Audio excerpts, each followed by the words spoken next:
Story. Yeah. It's funny that we're in the hotel, which caters to slam dance, which is where you broke out essentially. I think it was 3 years back with Without. Yeah, 2011. How does it feel to be back in Park City and kind of not being vindicated, because not one fest's not more important than the other, but you were probably rejected by Sundance the first time out. How does it feel to kind of like be recognized for a film that goes against the grain, that's not Little Miss Sunshine, it's not your typical indie? I think with this category, this next category, I think Sundance is kind of getting back to looking for fare that's a little riskier, and that's not the Little Miss Sunshine variety. Yeah. So I think it's probably due in part to that section. So you kind of scoped out the other players in the next section. He said, okay, something's happening here. It caters to a different type of mindset or audience, and you kind of felt really comfortable when they said, hey, Mark, we're including you or placing you in this section. Is that how it panned out? I talked to Mike Tully, who's got a film in the section Ping as Pong well, Summer, and he has Susan Sarandon in his film. I guess previously it catered more to low budget films, but now there's some bigger names in the section as well. And he was really happy to play this section, and felt like it's a nice fit. Yeah, it's a good fit. What's your attraction to, and maybe just chance, because there's a 50-50 chance that you could choose a male or female protagonist, but this is two films that where you get into the female psyche through your experiences. You filtered your experiences into Catherine Keener's character. So, well, if Without was my version of a horror movie without horror, and this is my version of an action movie after the action has stopped, and there's no one who I think I love voices, and I think Catherine has just about the coolest voice out there, and she's my action. She's your hero. Action hero. I wonder if she knows that. You should get an action figure made for her, actually. Yeah. So have you been, like, my first introduction to Catherine was Living in Oblivion. What's your rapport with the actress before you get to be introduced to the actress? Like I'm thinking, being John Malkovich, like she goes all out there in different directions. What was your rapport with her? Well, I remember her from Johnny Suede, which was her first one. I think she was here at Sundance in like 93 or 94. Yeah, that dates her, yeah. She's, I've seen everything she's ever done, and I think she's one of the greatest actors of this generation, or of any generation. I just feel so lucky that I wrote it specifically for her. Okay. And we got a chance to get to know each other, and we never once talked about the film until it was really time to get down into the nitty-gritty of it. Yeah. But we became friends, and she's every bit as amazing as you would expect. She's so beloved.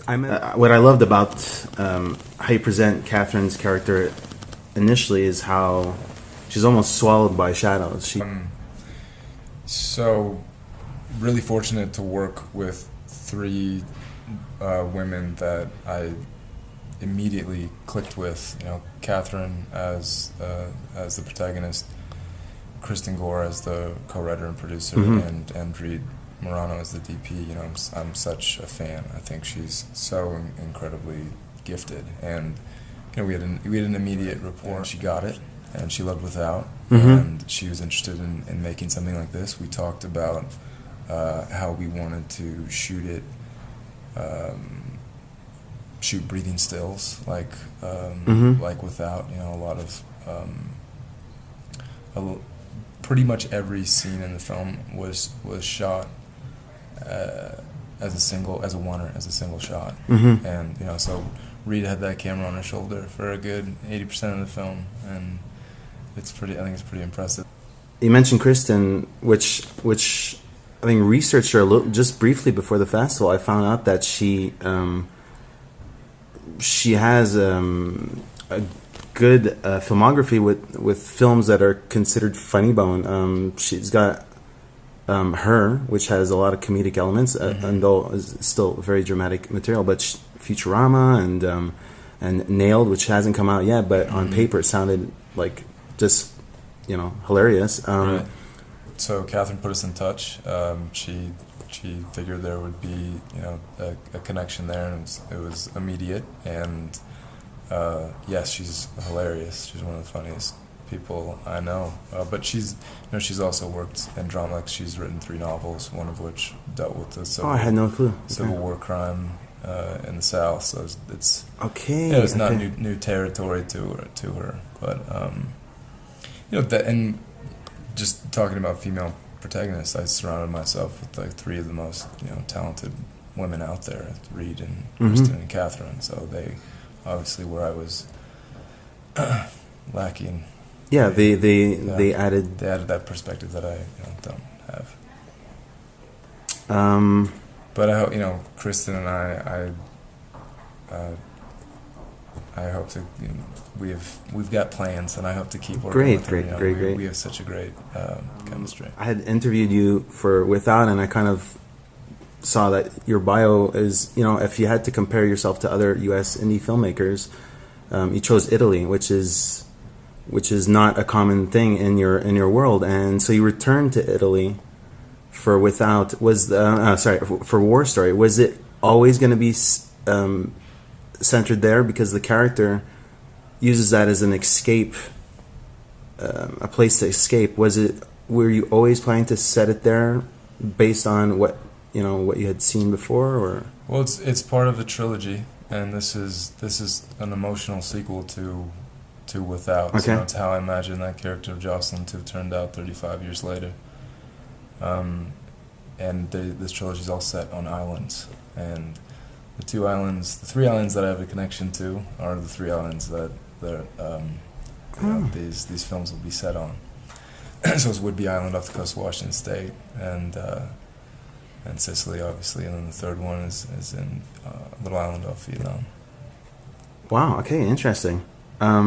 Speaking of islands, the last shot of the film, I was thinking of one specific film. I was wondering, it was a homage to it. Were you referencing Red Desert by any chance? Antonioni's film? I was not specifically referencing that. However, he's actually the guy who got me interested in film in the first place. So I'm certain that a lot has crept in because those are some of my favorite films. Catherine and I thought about The Passenger when we were making this one. Probably my favorite is La Notte. And it was actually, they're all great. It's tough to pick a favorite. Of course, but when I was watching the film, I was thinking, it kind of looks as if could be in a different epoch. It could be 70s. So it's funny that you mentioned The Passenger, which is 75.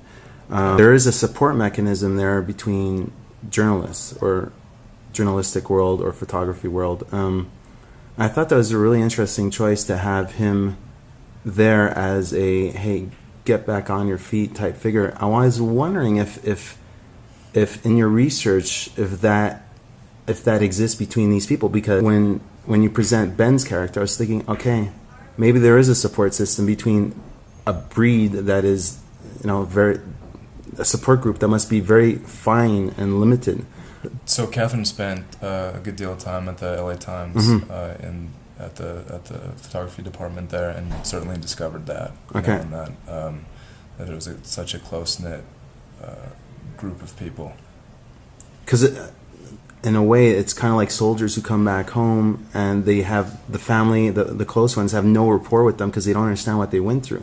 And the same could be said for the people that are on the front line. Absolutely. So so it's through her research a little bit that she kind of said, hey, this thing exists, these people exist. And that's why her character goes to see him. It's looking to unburden herself and looking for that understanding, because who can really understand what she's just gone through except someone who's gone through it themselves.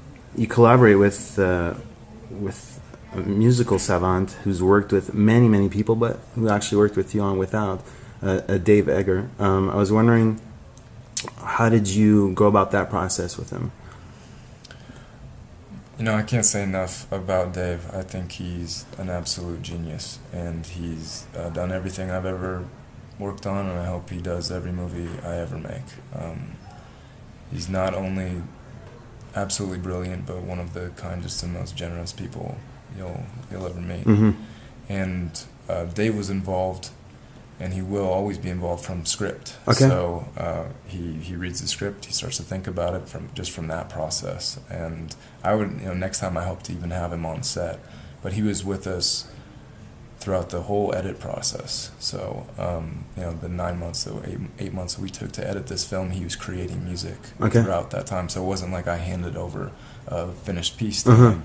And I also want to say how wonderful my editor, Kate Abernathy, is, and such a gifted and intelligent person. And they worked a lot together because Kate really has a great ear, and so they were crafting that soundscape. Okay. Because a lot of the score is the sound design as well, and they crafted that throughout the process. Cool.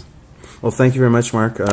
Thanks for your time, and good luck with a film that's it's a medicine ball to the stomach a little bit, but we need those films to be a counterpoint to all these feel good.